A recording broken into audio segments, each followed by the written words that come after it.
মাত্র ৮ মাসে সম্পূর্ণ নিজ হাতে কোরআন লিখে আলোড়ন সৃষ্টি করেছে স্কুল ছাত্রী সোমা। তার চোখ জোড়ানো হাতের লেখা দেখে যে কেউ বিস্মিত হবেন। একেবারে নিখুঁত এই কোরআন দেখে বোঝার উপায় নেই এটি হাতে লেখা নাকি ছাপাখানায় প্রিন্ট করা। মাত্র নবম শ্রেণীতে পড়ুয়া এক শিক্ষার্থীর এমন বিরল প্রতিভা দেখে অবাক হচ্ছেন সকলে। অবাক হওয়ার মতো বিষয় আরও আছে।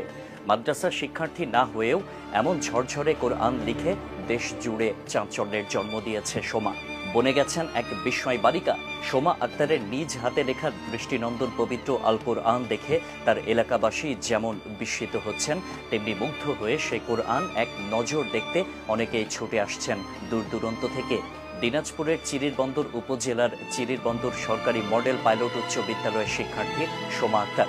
যে বয়সে মেয়েরা হাতে মুঠোফোন নিয়ে ব্যস্ত, ঠিক ওই বয়সে নিজ হাতে পবিত্র কোরআন লিখে প্রশংসায় ভাসছে চিরিরবন্দরের এই স্কুল ছাত্রী।